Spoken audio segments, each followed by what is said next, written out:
are so glad you can join us today. Before we get started, I have a few questions for everybody. First, please raise your hand if you like to tell or write your own stories. Anybody here like to write or tell their own stories? Thank you. I have a second question for everybody. Raise your hand if you like to draw pictures or illustrate your own stories. Anybody here like to draw? Good, great. And finally, I have one last question for you. Raise your hand, both children and grown-ups, if you like to make stories together. Anybody here like to make a story? With their parents or with their child or their grandparent? Fabulous. Well, everyone came to the right place today. We have two very special guests with us, and they indeed like to create stories with one another. They're going to share their newest book today called No Go Sleep. First is Kate Feiffer, who is a writer, a filmmaker, and a mother. Joining her is her father, Jules Feiffer, who has many titles: a cartoonist, a novelist, a screenwriter, and also an author and illustrator of children's books. So please join me in welcoming Jules and Kate Feiffer.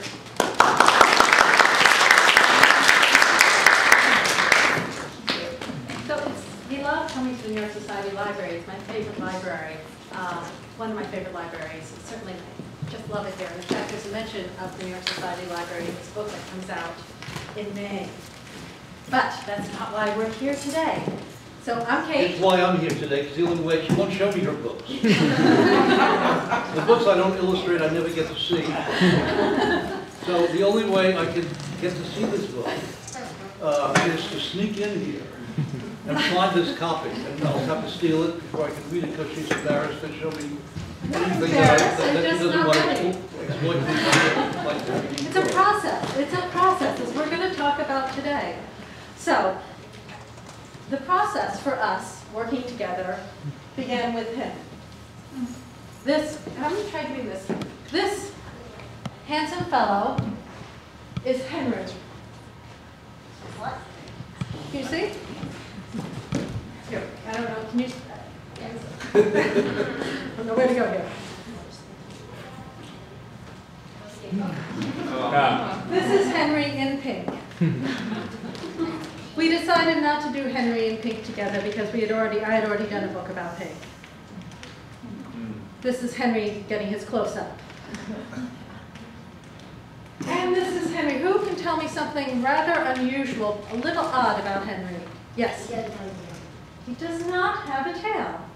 And Henry's lack of tail inspired me to write a story about a dog who doesn't have a tail. Because I would look at Henry, and Henry would look at me, and I'd be thinking, I wonder if he's happy he doesn't have a tail, or if he wants a tail. Does he look at all the other dogs and thinking, man, they are so lucky they just get to wag away all day long and I get to sit here with nothing to do? Or is he sitting there thinking, you know what, I am the luckiest dog in the world because no one is ever going to step on my tail. The luckiest dog. The luckiest dog? Well, I think the other day we took a walk, Henry and I and some friends and their dog took a walk with the dog whose tail was all wrapped up in bandages. And I think he was feeling pretty lucky that day. His tail will never be wrapped up in bandages. So I wrote the story about Henry thinking maybe he wasn't feeling like the luckiest dog, but Henry who wanted a tail and decided to go out and get a tail. And my father, who's here, has illustrated a whole bunch of books. The one who doesn't get this book. What's that look like? Does that look just like Henry? Yes. Yeah, he did a good job, right? You want to see the first drawing he did of this book? The first time he sketched Henry? Yes. I'll see you. What do you think? Pretty good. You think? I don't know. I wasn't terribly impressed, I have to say. What about this one? No, not so. Well, this is what I was feeling after I saw those two. I was a little nervous. Then he came up with this. It's getting better, right? Yeah, it's getting better. Yeah. And then, wow.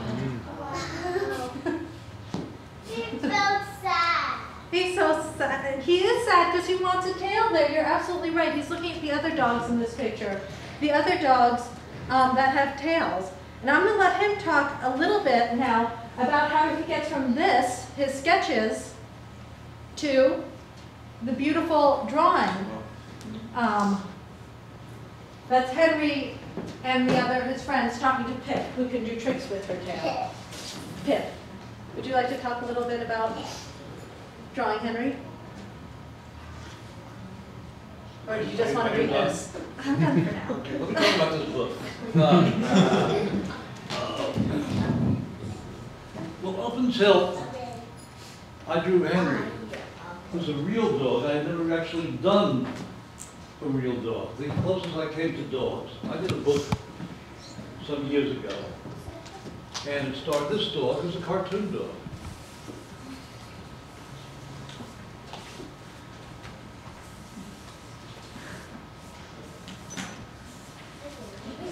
And cartoon dogs are easy. You do them in 10 seconds. And this is a dog named George who didn't know how to bark. And that was a lot of fun to do because I didn't have to really learn how to draw a dog. But Henry was an actual dog. And the story that Kate wrote, which was absolutely charming, not only had Henry in it, it had other dogs in it, all Henry's friends, who were actual dogs that hung around Henry up on Mother's Vineyard where Kate lived, and where I lived in the summers at the time. And so I not only couldn't I draw Henry, I couldn't draw any of these other dogs, and I had to get pictures of Henry. I asked Henry to pose, and he wasn't very good at it. So I asked Kate to take some movies, and I put them on pause, and I did sketches. And then I went to the local library up on the Vineyard, the Westbury Library, and I got every book they had on dogs. And I just drew and drew and drew and drew until I felt better at drawing dogs, and finally I knew how to draw Henry, but I don't know if that was a couple of years ago, I don't know if I still do it. Let's see.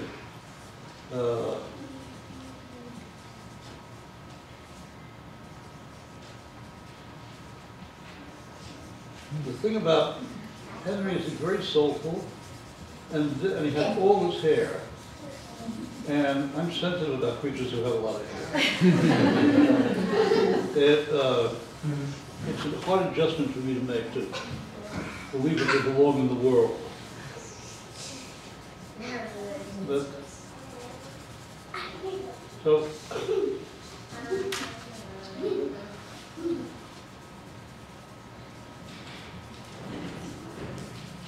now that I couldn't do that a couple of years ago, but Henry did that for me. And then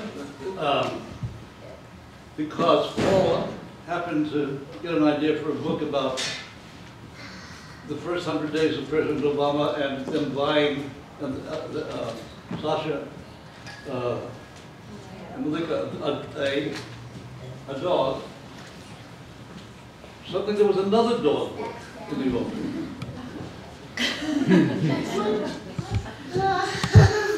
Let me see. Now we have a little video for this, and let's see. Before that, let's get to how it all came. Paul called up Kate and said, "What do you think of a book about getting a dog?" This is Paul Weisman here, who publishes Kate's books, and variously gets me involved in it. And Kate said that was wonderful, and she just said we need a manuscript in 2 days because we need the book out before the end of the first 100 days. So it has to be done right away. And Kate called me up and said, "Can you illustrate a book about it?" I said, "No, I'm busy, I have deadlines." So they went to other illustrators, and they said no. And other illustrators said no. And then other illustrators said no. And so she came back to me. I heard these stories. And she didn't actually ask me, but I said, "Okay, I guess I have to do it." I put aside the other book. And here we are. Oops, wait a second, sorry. Wait, we're all over the place here. Close your eyes for a minute. So I ended up doing my second book with Kate. Wait, you're so far ahead of us. Okay, now you're not. Now you want to get into your little production? Can we go to the movie? Which is so much more interesting than me shooting my mouth open? No, of course not, Father, but... Okay. I'm going to sit here and take a nap.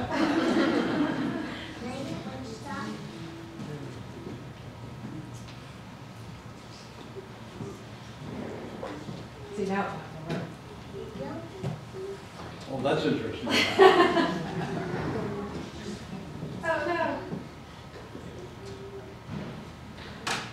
So how's it going? Sasha and Malia, I love you both more than you can imagine.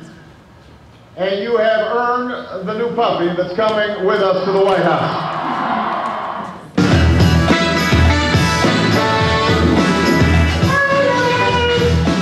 Dad, you home? Dad? My name is Kate Feiffer. How's it going? Well, this is the rough I did, and here's the finish. Oh, look at them. This is my father, Jules Feiffer. We're working on a book together called Which Puppy? The book is about which puppy will get chosen to go to the White House. Our editor, Paula Wiseman, didn't give my father much time. We told Jules he had to have it done in 14 days. So my father moved to Martha's Vineyard Island for the month of January to draw. I live on the island, and my father has a charming old summer house here. He insisted on staying in his house. I was working downstairs, all bundled up at my drawing table. He drew and drew and drew. While he drew, I worried. I worried that he'd freeze to death, he'd slip on the ice, or that he'd catch a cold. At the end of the month, when it was clear that he didn't slip or fall or freeze to death, when it was clear that the book was going to be beautiful, I asked him how many dogs he thought he had drawn. I think over 100, and they all look like this. I wanted the dog to look expressive. The faster you work and the more you think in terms of the emotions of the dog, in terms of the story, how are the dogs supposed to be feeling at this particular point, and their expressions show that. And I want to have fun.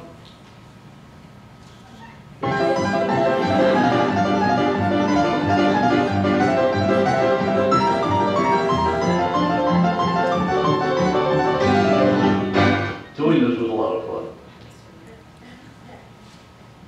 Hello, I'm Lizzie. I'm working on the book, and the art just came in, and we gave Jules all the time in the world, and now I have 1 weekend to design the book. So I have to get out of my office. I have to get back to work. I have no time. Goodbye.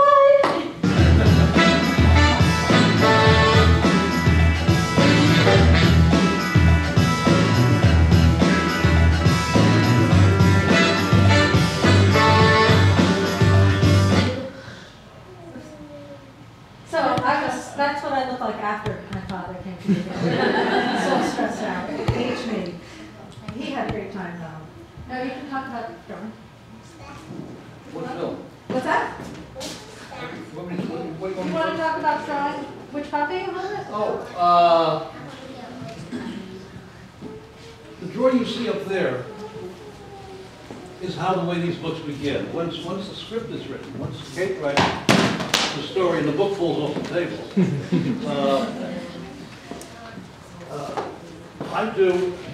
I take the script and I break it down, or start to break it down into pages. What lines will go on what page, and the book has to be essentially, most of these books start on page 5, sometimes on page 3. The books are 32 pages and then there's front matter.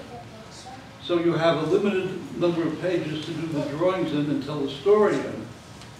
And my job is not just to do the pictures, but to think how best the story is going to work with what kind of illustrations. And so I select lines to move the story forward. And in my own head, it's something like a storyboard of a movie. It's all about pushing the story forward and having the reader turn the pages wanting to know what happens next. And that's not just having an interesting picture, but it's an interesting picture connected with the text that makes you want to read both of them. And as a cartoonist all my life, working in comic strips, the notion of words and pictures working together in tandem has always been natural to me, even the time I was a little boy. And so it's the way I think. That to a reader, as they go through these books, you shouldn't make the distinction between one and the other. They come together. The way pieces of an orchestra work together when you see them. And so, to make that work at the beginning, you put together something called a dummy, which is a very rough sketch of how the book is going to look after the drawing is finished, after it's in color. But this is basically how a thinking process. This is all about thought and how it's going to look. And I did that, and I keep doing it until I get it right. Here's another sketch from the book. Can you guys see that? Sorry, Mike.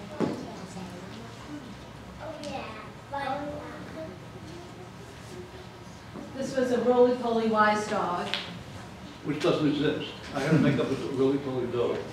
That was my gift to you. And this is the last page in the book as he imagined it at first, and then the way it came out in the final book. And that dog, go back up the way. I could not resist that last dog. Go back one. No, go forward. Maybe the White House. Yeah, this one. This dog, there's a heart-shaped dog, and I modeled that dog. If you notice, he has one eye. After my dog, Lily, who is a combination Chihuahua and something else, and has one eye. We got her when she was 3 years old, and we don't know how she got one eye. She came from Tennessee, and she probably got from some kind of country bar brawl.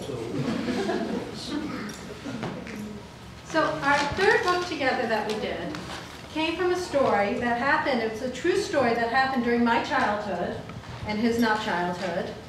And we were driving to a wildlife sanctuary, and we're about halfway there, and my father, I'm in the back seat. This is Kate. That's me, and that's my dad. That used to be me.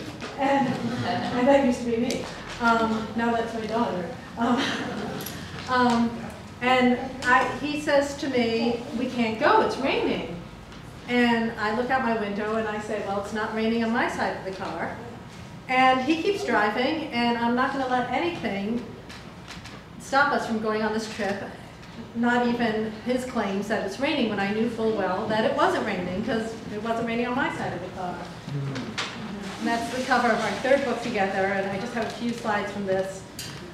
Nothing was going to stop them getting to the zoo, not even an escaped tiger. And here where it's raining on Dad's side of the car, but on Sadie, the little girl's side of the car, there's so little rain that people on her side of the car are actually watering their lawns. And this is the reason we're here today. No Go Sleep is our fourth collaboration. And this book, which is this book, which we're going to read to you, just came out March 6th, just last week, 10 days ago. Lovely. The way this happened was purely by accident. I had not written one of my own children's books in some time, and I was looking through my file, which is just a kid's on it. And it has ideas and notes, and I thought, well, maybe I can do something out, because it's about time I wrote something again. I wanted to put together my own book, and I found right in the middle of it this typed manuscript, which I didn't recognize. I don't type, I write everything longhand. So I knew it wasn't mine. And I started reading it, and I didn't remember what it was, but I thought quickly that the only piece of writing I have in here wouldn't be by anybody except for Kate. So she must have written this, but somewhere in the back of my head, I realized that this was something that she did before she was officially a children's book author, before she did double thing. And she must have sent me the idea, and I read it, and we talked about it, and nothing ever happened. And when I read the story, I didn't know why nothing happened, because I thought it was absolutely charming. So without telling Kate, I sat down and turned it into a 32-page dummy. The book looked like the ones I just showed you. Scrolling this about the parents trying to put the baby to sleep, and the baby doesn't want to go to sleep, and all the things that are imagined in the process of putting the baby to sleep. And I sent it to her without saying a word, and with the typed manuscript. And she called up astonished. She didn't remember it at all. And she said, "What is this?" I remember writing it. No, it was this great gift. I do, of course I remember writing it, but it was this great gift to open the mail and see this story I had written when my child was refusing to go to sleep years ago, because, well, And she wasn't sure that it was any good. And I was sure that it was just a lovely, lovely idea and could be another good night moon. And with some doubt, with your help, she as it will be. She sent it out to Paula Weissman, who's over here, and Paula loved it. And I said to Paula at the time, I'm not sure I'm the right illustrator for this book because the book needs innocence and sweetness, and these are qualities I'm not known for. And, better known for overthrowing governments. But she thought I was the right person to do the book, and I was, and she was right. So I pretended to an innocence and a sweetness, and fooled myself, and I hope fooled the readers. So this being No Go Sleep, sort of unofficial birthday. This is our launch for this book. You guys want to hear it? Be the first ones? All right. So I'm going to go back here. No Go Sleep. Dad, do you want to read it? Okay. One night, when the stars were out and the moon was bright, a baby said, "No, go sleep." And the baby's mommy said, "It's time for you to close your eyes and think sweet thoughts." And the baby's daddy said, "Put your head down and fall fast asleep." And the sun said, "I've gone for the day. When you wake up, I'll be back to play." And the moon said, "Don't be scared. I'll keep the night light for you." And the stars said, "We will twinkle and sprinkle sweet dreams down to you." And a car driving by said, "Beep, beep, sleep, sleep." And the bird said, "We'll sing you a song." And the frog said, "We'll croak the chorus." And the bunny said, "We'll be listening." And the owl said, "Ooh, yes, me, I'll stay awake and watch over you." And the tree said, "Close your eyes and listen to the bustle of my rustle." And the sheep said, "Count us 1, 2, 3, and you'll fall asleep." And the front door said, "I am closed until morning." And the goldfish said, "We won't swim away." The dog said nothing. He was too sleepy. And the shoe said, "We're just too tired to walk another step. Good night." And the doll said, "I have my jammies on." And the teddy bear said, "It's time to snuggle." And the mommy said, "Please go to sleep." And the baby said, "No." That's not funny. That's not funny. That's what the mommy thought too. And closed both eyes and fell asleep. Night, night, sweet dreams. And this is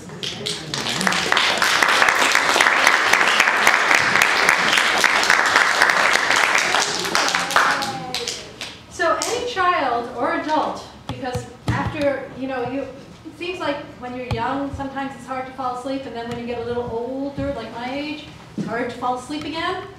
So if you read this book, you will assuredly fall asleep. Spread the word. I'm getting tired. Here you see? Okay, who here fell asleep? This is great. All right, thank you. So, do you have anything to say about?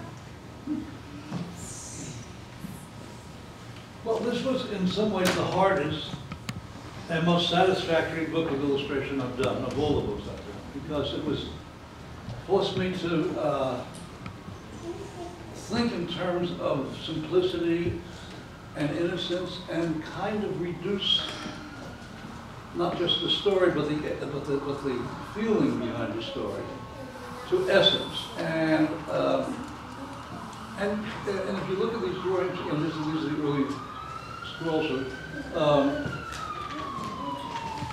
it takes one back to one's own childhood and the scribbles you made, thinking you were doing drawings. In some cases, you are doing drawings. And in some cases, they're a lot better than the drawings you do 2 or 3 years later. I used to say that it took me 30 years to get back to being as good an artist as I was at 7. Because the intervening years of education destroyed what I had. And it's been relearning how to draw simply and directly and cut to essence. That's, in essence, the story of my work as a children's illustrator, which makes it so satisfying for me. Because as a kid, what I loved most, what I valued most, were the Sunday supplements of the newspapers, which involved sometimes 16 pages of comics, huge size, broadsheets, because this is the 1930s and early 40s. And there was one cartoon on a page, usually with a teaser strip at the top. So it wasn't the way it is today, where you get a page on a broadsheet and there were 6 cartoons on the page, comic strips, and maybe 8. And you can't really tell anything what's going on, and there's no room for the artwork.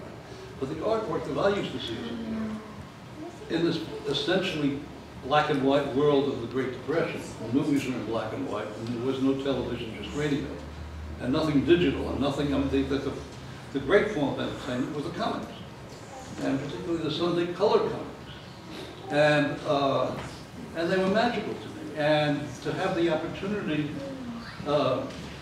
as an old man, to return to the form I loved as a fan and as a dreamer of becoming a cartoonist when I was 6, 7, 8, and 9, and now be able to do it professionally and bring back all of those memories to, it's a wonderful way of going full circle and returning to truly what I enjoyed most as a kid, outside of movies and radio, but very little of life, which was pretty black and white and pretty gray.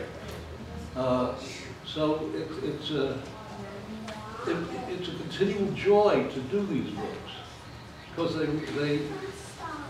they complete a circle that I find very satisfying, and causes great happiness whenever I'm working on them. And I keep learning how to do it.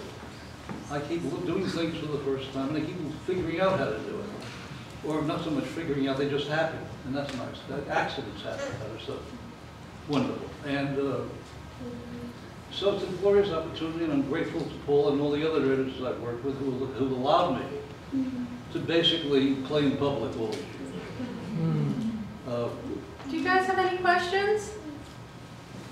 Yes, Nikki.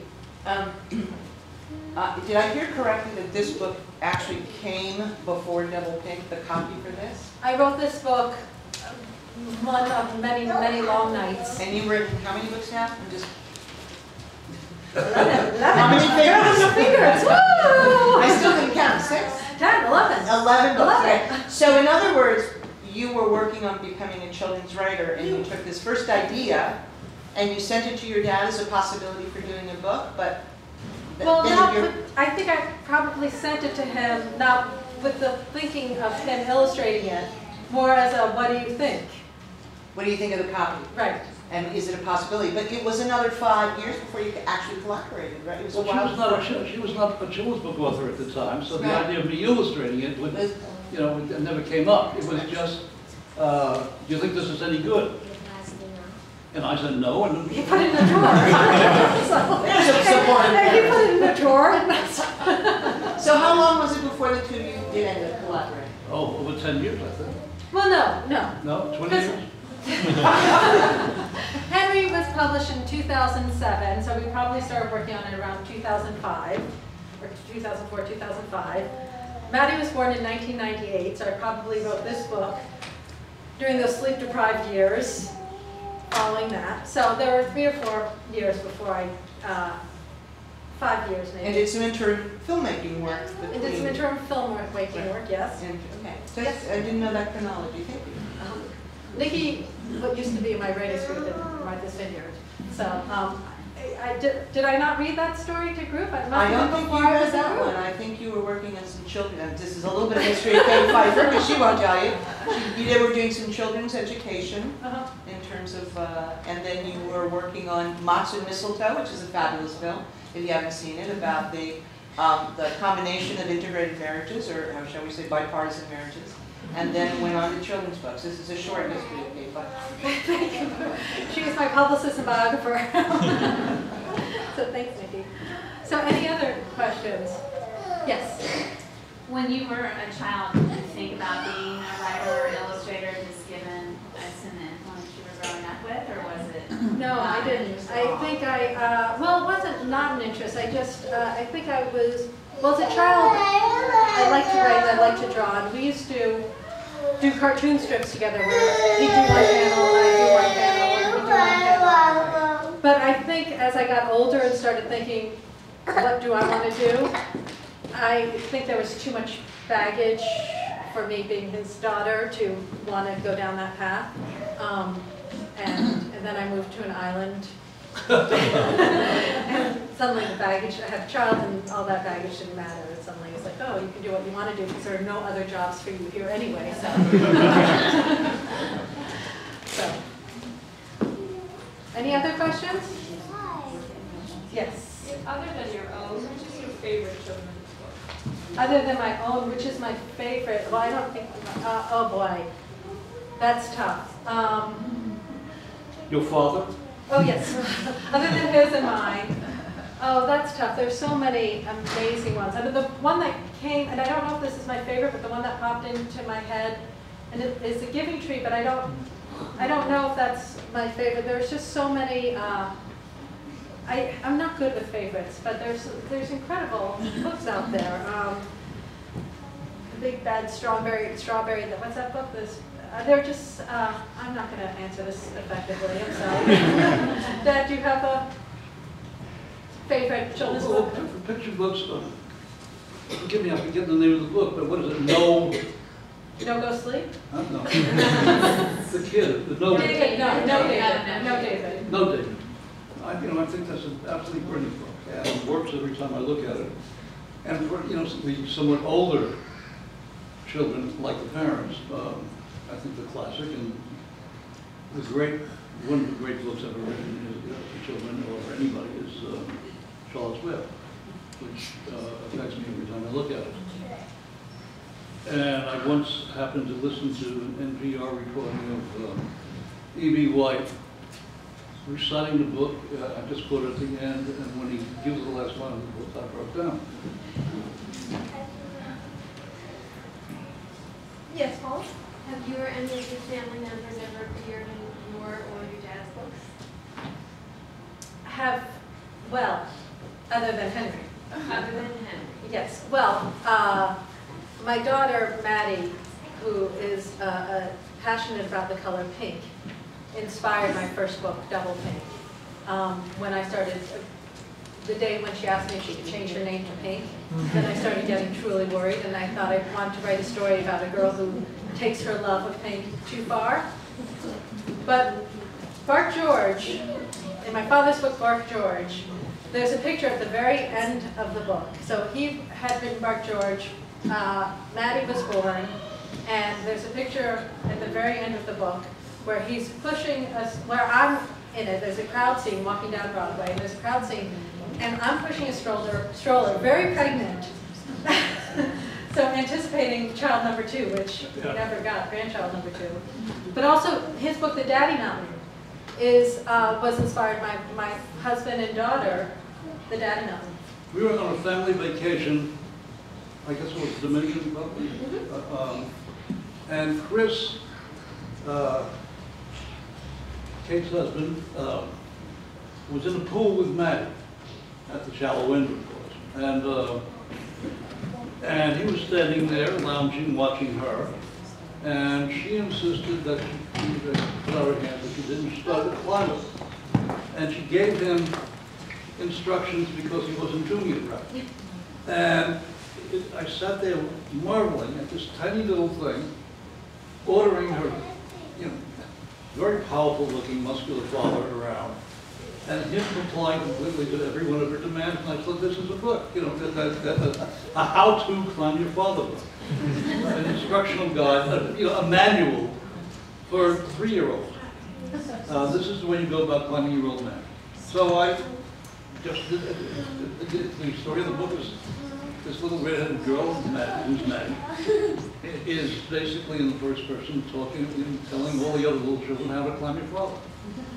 And which involves a certain number of accidents and things going wrong, but she persists until she gets to the top when her mother comes into the room, okay, and nearly passes out cold at the hour, seeing this tiny child astride, standing on her father's shoulders. Now, it might be fun for, can anyone here think of, now that we've read No Go Sleep, anyone here like to draw? Yeah? I like to skate. So who else might have helped the baby fall asleep? Anyone have an idea? Because we can keep writing this book. What's your idea? The mom. The mom can, No, maybe everybody. someone who already isn't in the book, someone who isn't in the book. Maybe. I don't know. Anyone know? Yeah? Chimney. The chimney. Do you want to come up and draw what a chimney would look like? Do you want my father to draw a chimney? See, will you ask if he'll draw one? Will you draw a chimney, Dad? A chimney? Yes, because we're going to, right here, try to pitch to Paula, No Go Sleep 2. I don't know why you didn't think of a chimney. You went down. You want me to draw A chimney. a chimney, nothing more than a chimney. A chimney. Because the chimney said, I won't let anyone in on you. Or what would the chimney say? I won't let Santa Claus come in. I won't let Santa Claus come in. Ooh. A chimney on a house. On a house, yes. Ah! Where are your chimneys? You left out the house part. Well, I saw most chimneys. Do you have a chimney in your yard? Yes. Where's your chimney? There's a house that goes with the chimney. There's a window for the house that goes with the chimney. Here's the front door. This is, okay, here's a brick that makes up the chimney. Okay? Okay, does anyone have another idea while he's drawing the bricks? Yes. The night light. The night light. So what will the night light say?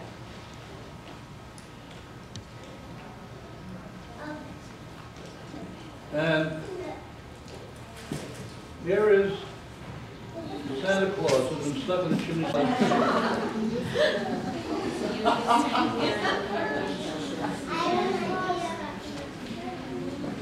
you have an idea for us?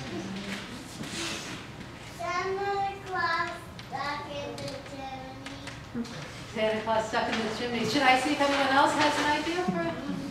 Or do you have an idea? Okay, what? They might keep. I'll keep the night light says I'll keep the monsters away. I love that. Do you want to come draw a monster that will be kept away? No. Would you like to draw a monster? I'd love to draw a monster. Would anybody in the room like to pose as a monster? You would. Well, I did, years ago I did an illustrated book called The Phantom Toll Booth in which I had a lot of experience drawing monsters.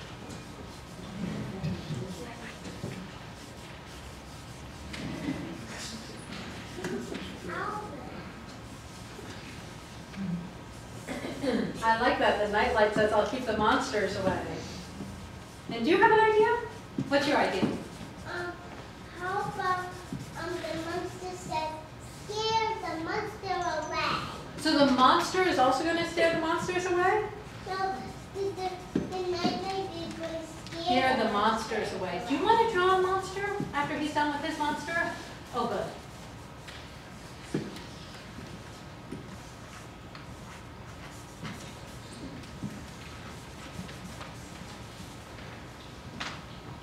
There's a monster.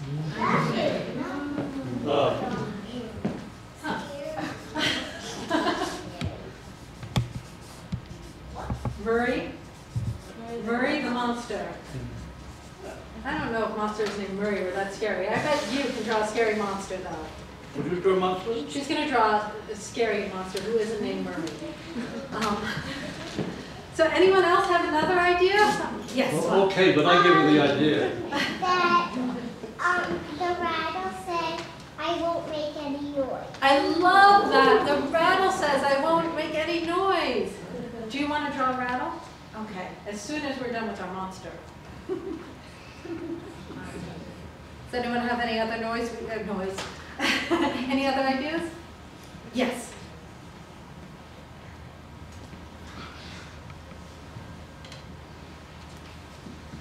He doesn't know. Oh, with the perspectives. Yes.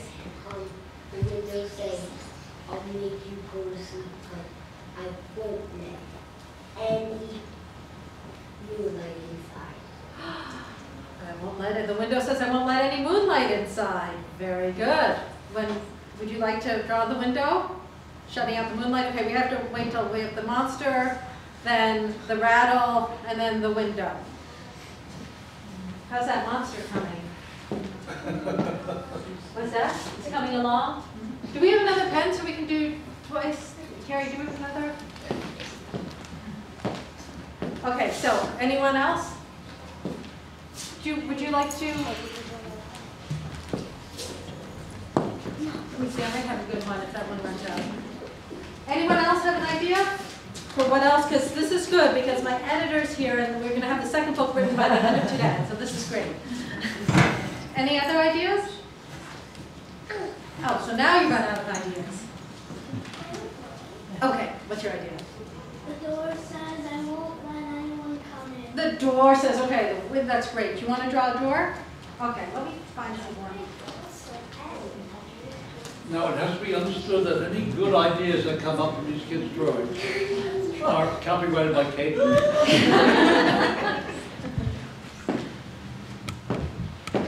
That's Henderson. How's that monster coming? Ooh, it looks scary to me. It's coming along. It's coming along. It's going to get more scary to scare all these people. Okay. Do you enough room? Can you do it up here? Or? So if we're out of ideas while our artists are drawing, does anyone have, do you have another idea?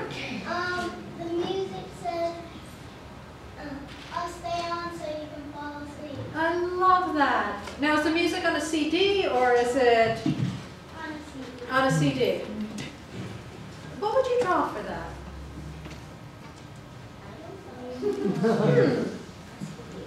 Well, if you think of something, I mean, you could draw a CD or you could draw music notes. Well, if you think of something you want to draw.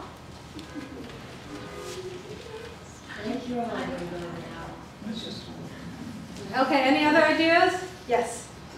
Rain cloud. What's the rain cloud going to say? I won't rain on the fire tonight. I won't rain on the fire. Okay, rain cloud. Do we want to draw a rain cloud when we have some more room on the paper? How's that monster coming? Are we? That is a scary monster. Do you want to sign your name and then maybe someone else, or are you still working? Still working on that.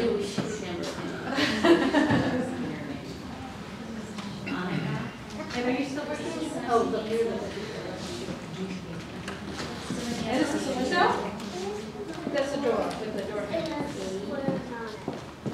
You have another idea, or is this with the music? I want to draw music notes. You want to draw music notes, okay. So we have a pen, we have an extra pen. I'm done. You're done? Okay, we have 2 extra pens.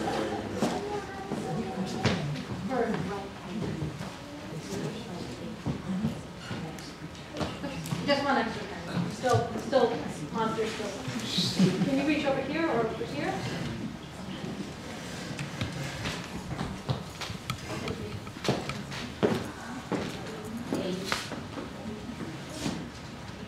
Okay. Other ideas or any questions? Requests? We'll dance for you. Any adults want to do a drawing?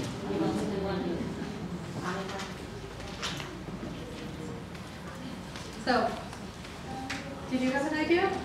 No?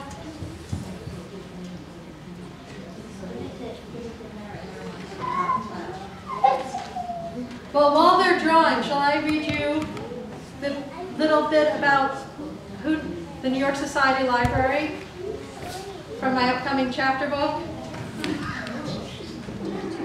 Would that be your new book? This is my copy. Lucy and her father had a tradition of going to the library on Friday afternoons. They'd done this when they lived in Savannah and had started their routine up again without missing one Friday after they moved. Now they generally went to the New York Society Library, partly because it was close to school and partly because of the book dungeon. You got there by taking a rickety old elevator with a creaky gate. Have any of you been in that rickety old elevator with the creaky gate? Do you still have the rickety old elevator with the creaky gate? To Lucy, the books in the book dungeon looked, smelled, and felt more real than the books at the bookstore. She liked the biographies best. All winter long, she'd sat at a metal desk in a dimly lit corner of the book dungeon and read about Benedict Arnold. He was two-timing during the Revolutionary War, spying for the British, even though he was supposed to be on our side. She read everything she could find out about him in the book dungeon. Then back home, she'd search online for samples of his handwriting, because Lucy loves handwriting. If only someone had looked at the way he wrote his D in Arnold. It flips back to the A. His letters weren't even loyal. A good D starts with itself, stays with itself.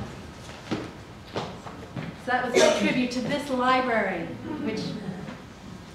Do you have another question? Yes. Another idea? Did you write your music notes? Yeah. Oh, look, those are great. Those are great, lots of notes, and that monster is getting really, really scary. I have a question. Could you tell us what your new book is about, your novel, or is that a secret? No, it's not a secret. How nice of you to ask. So Signed by Zelda, which comes out on May 1st, is about a girl who is fascinated by handwriting, a boy who is always landing himself in trouble, mostly because his dad is one of the meanest dads ever. A grandmother, the boy's grandmother, who bakes the most amazing pies, and in fact there's a pie recipe in this book, and the pie recipe is from this woman right here, who inspired this character of Zelda, who's the grandmother, after I'd written the book. I met her and I thought, she reminds me of this character I just wrote, and then she says she bakes this incredible berry pie, multi-berry pie, and my character bakes what I call a multi-berry, Zelda berry pie, and it's Aunt Osabel's recipe, which I have borrowed for the back of the book, and changed it to Zelda berry pie recipe. And the grandmother goes missing, and the boy, who's always in trouble, the girl who loves handwriting, with the assistance of a very wise pigeon, try to locate the grandmother. And I'm not going to tell you if they find her or not. But they do find a note that says, "Help me." So, yes, you have... The clover says, "I'll find you a flying clover." Oh, I love that. Do you want to... Yeah.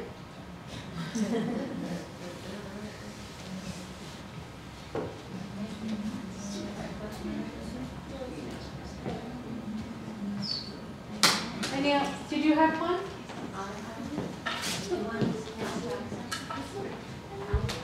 Anyone else have ideas? Yes. A rainbow? The rain cloud. Oh my gosh, you haven't drawn the rain cloud yet?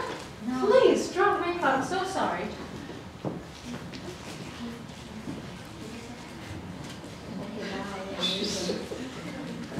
Oh, she's signing her name now. Oh, maybe not.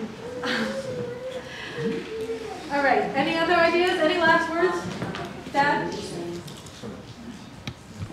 Any final words for this lovely group? Okay, well that's it then.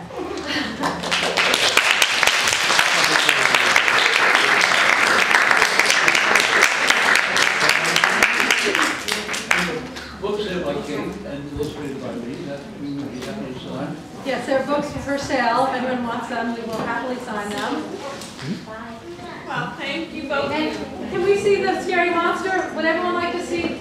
That's the happiest rain cloud I've ever seen. It's not, as soon as the rain Klaus done, let's take a look at all these great drawings.